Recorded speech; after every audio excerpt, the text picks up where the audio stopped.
each week I get the honor and the privilege of taking whatever it is that I'm going to talk about on Sunday, and I just keep it in my consciousness all week long. So it's in my consciousness on Monday and on Tuesday and on Wednesday. And so this week, the whole theme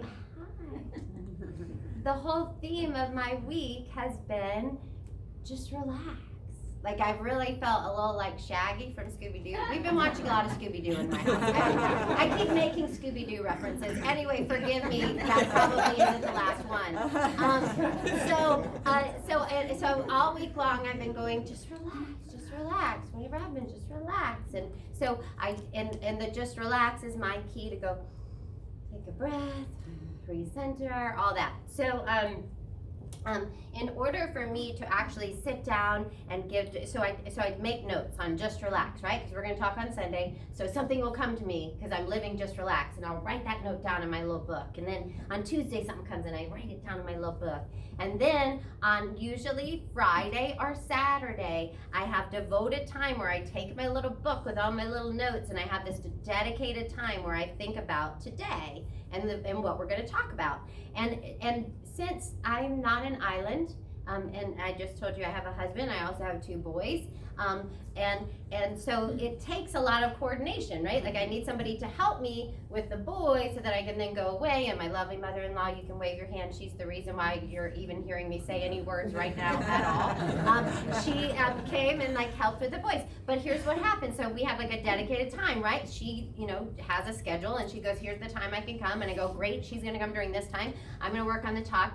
And literally, minutes after she walks in the door, I'm putting Ellie, our dog, out on the leash, and a little dog comes up to Ellie and goes on her back. And this dog is just lovely, and I knew immediately that somebody loves this dog and somebody's looking for this dog. And so I pick up the dog and I bring the dog in the house. And I'm like, okay, we got to put the dog here. We have to figure out who this dog belongs to. So I'm looking around because usually, right, if there's a dog, there's somebody right away that's coming, but nobody's coming. And I'm thinking, oh, but now this is my time. I have a window and I need to be working on this thing. And I say to myself, just relax. And so I say, okay, just relax. We're just going to deal with the dog because that's what we need to deal with. And so then I'm kind of confused about what we should do, because now we have 2 dogs in our house, and we have a grandma in our house, and we have 2 boys in the house, and then Keith is in the garage. He's trying to finish up the cabinet that you're going to see over there. It's really nice, but another story for another day. And so he's finishing up the cabinet, and I think, oh, I better let him know that there's another dog in here, and then maybe also he'll have an idea about what to do right now. And so I go out and I say, you should just come in. And he looks at me and he's like, because he knows that I'm not speaking, and if you've met me, me not speaking about it is a big clue. And so he walks in and he goes, oh my gosh, what's going on? But he comes up with this brilliant idea. It's brilliant, to make signs. He's like, make a sign that says lost dog, white dog with black spots, and you and Kai go and tack it up on the poles. And I'm like, okay, we're gonna do the signs. And I'm like, but I gotta work on the thing, and Grandma's here, but that's okay, just relax. And so we're making these things, and meanwhile these dogs are running around because it's a brand new dog in the house, and he eats the food, and I'm thinking, that's okay, just relax. And so we make the signs, and we go to the poles, right, and we're putting up the signs on the poles, and it hits me that I think that, and I don't know why, but I just am sure that it's John's niece's dog. Long story, but for some reason my mind tells me that it's John's niece's dog. And I think that I thought that because I needed this problem to end right there. And if there was a person I could call to end it, that was the answer. So I run inside and I call Carrie, John's wife, and I'm like, Carrie, is John's niece missing a dog? She's like, what? I said, I don't know. Just call her. Is she missing a dog? Because she lives in our neighborhood, and she has a small dog too. It's just another small dog. I saw the picture; they look nothing alike. Anyway, and so Carrie's on the phone, so I feel like we're getting something accomplished.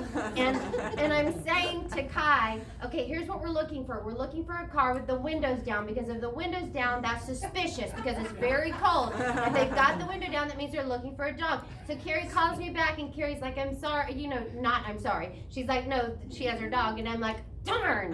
But yay for her that she has lost her dog. And then I see, from streets down, that there's a man with the window down, and I'm like, Kai, that stranger over there, go break him down.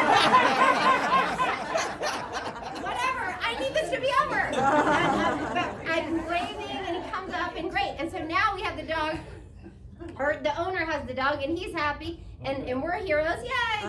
And so it's like, okay, now I'm gonna work on the project, and so Susan's gonna get the boys out so they can get out of there, and so we're like getting them out, and then all of a sudden I realized that Keith had asked me to get something from Walgreens, and I was like, oh yeah, I didn't do that like an hour ago. Okay, I'll run and go do that while I go to Walgreens, and there is a line like it is Christmas Eve at Walmart line at Walgreens, and I'm like, that's okay, because just relax.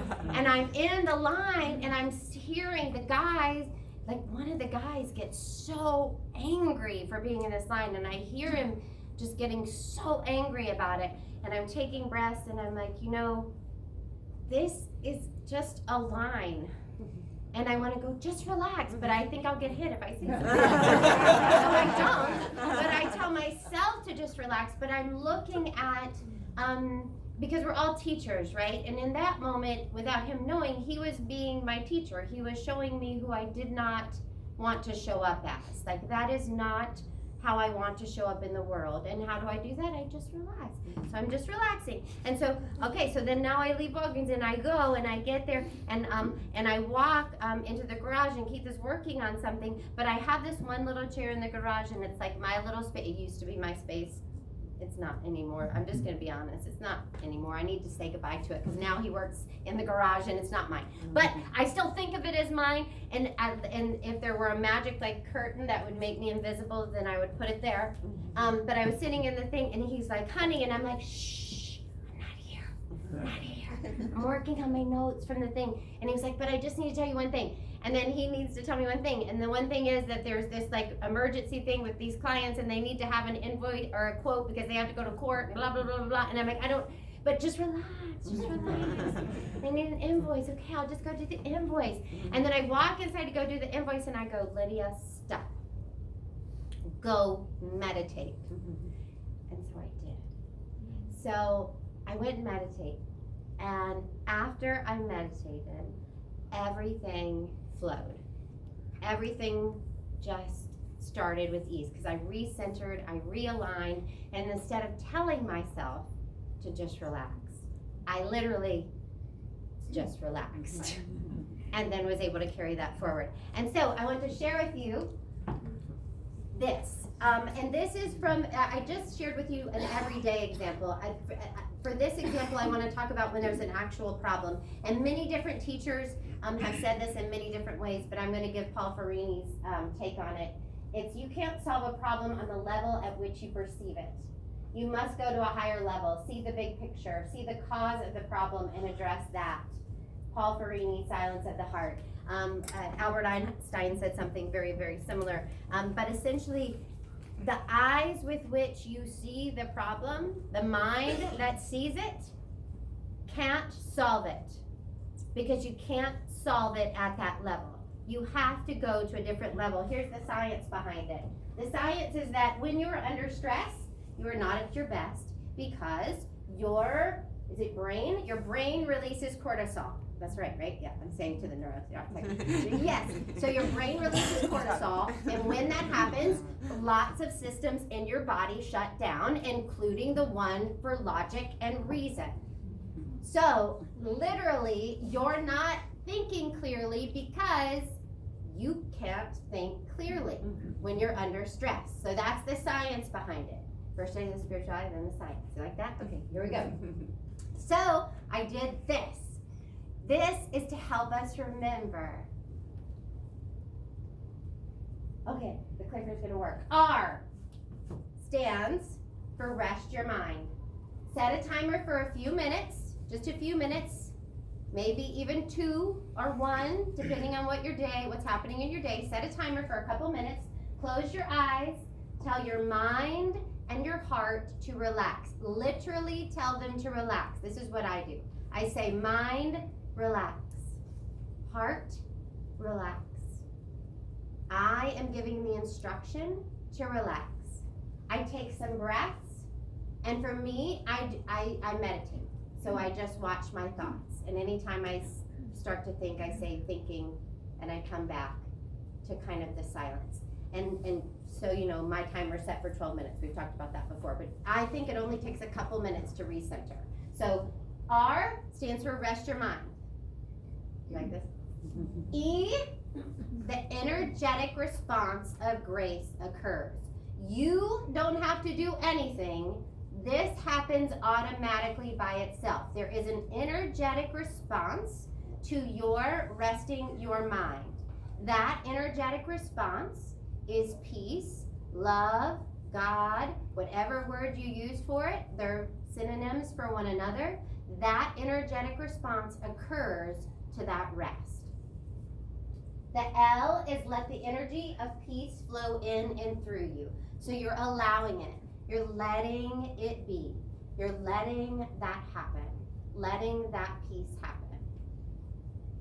A is then you allow the next right step to occur. This is crucial. You allow the next right step to occur, because the next right step arises by itself from this practice.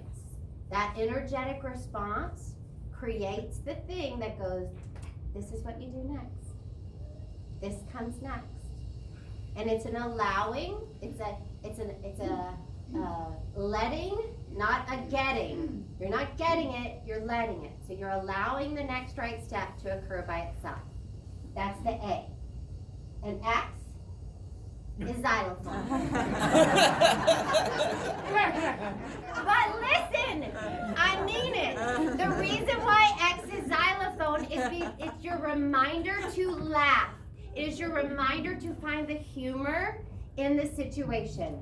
The humor in your mind and the way that it just went crazy. The story I just told you about the dog and the just relax, just relax, just relax.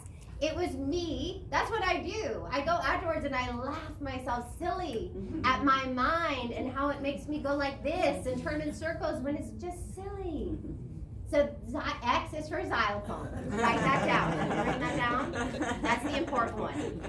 It really is. It's the reminder that it's not as serious as we make it. We tend to make things like it's pass or fail. Life is not pass or fail. It isn't like that. There is another day, another minute, another time, and no matter what you do, so I'll share, it's gonna be super quick. Believe me? Okay, it is. Okay, so I had a situation last week where I didn't do this.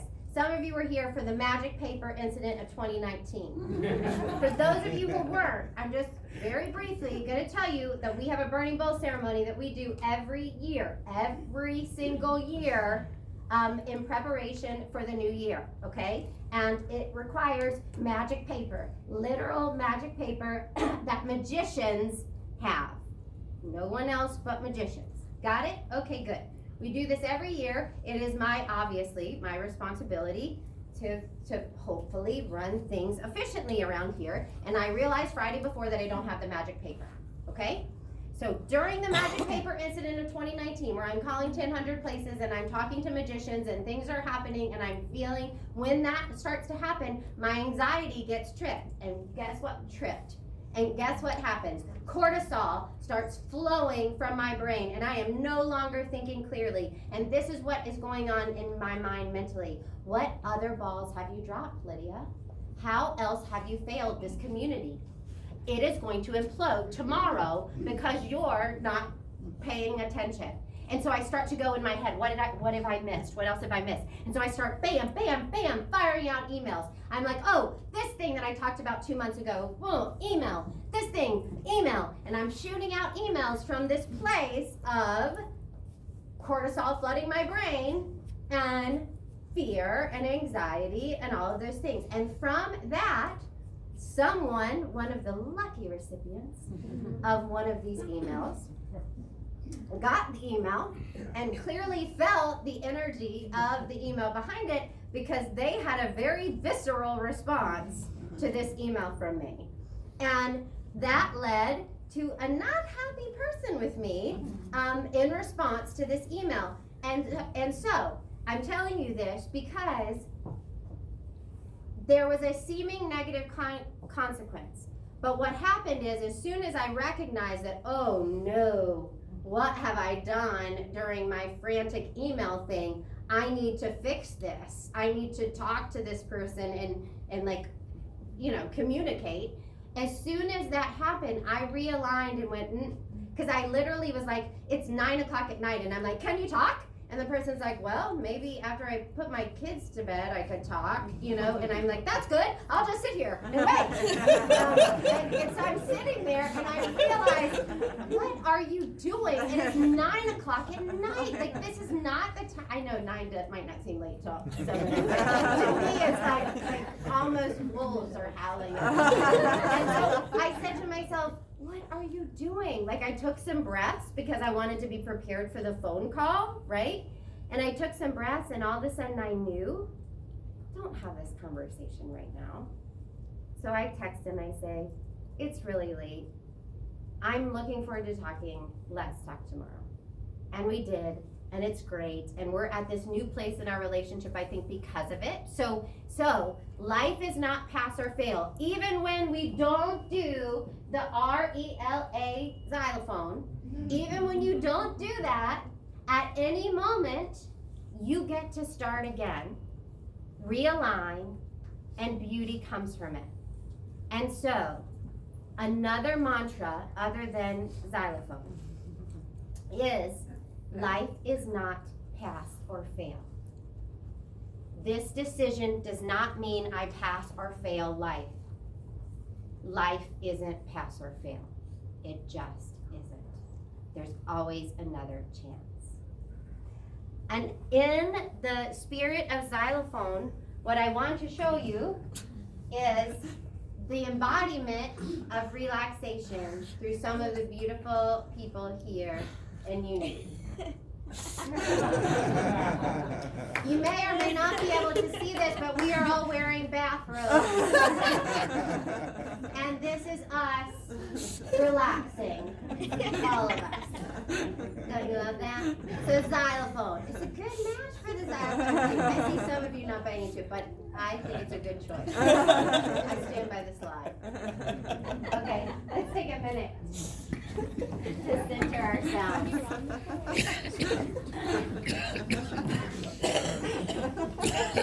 No more having fun. That's what my husband likes to say to my kids. No more having fun. All right, so we'll take a moment to just center ourselves, to just relax. And we tell our mind to relax, and our heart to relax.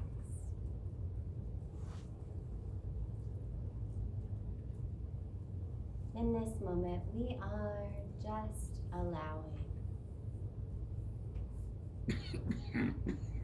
Through our intention to relax, to lighten up. Through this intention, the power of the universe responds. And we feel the energetic response of grace. Grace, the givingness of God, of love that is always present, never absent, always available. We allow it in this moment to flow in, to, and through us.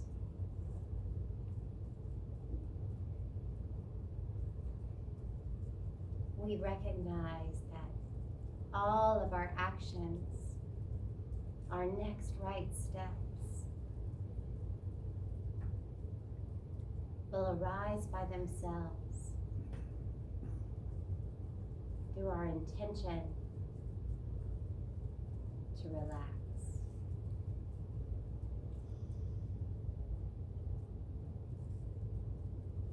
As we leave here today, there will be a moment this week in which we are reminded, where stress begins to come up, where cortisol begins to flow, and we will remember our wisdom, the wisdom we were pointed to within ourselves in this moment.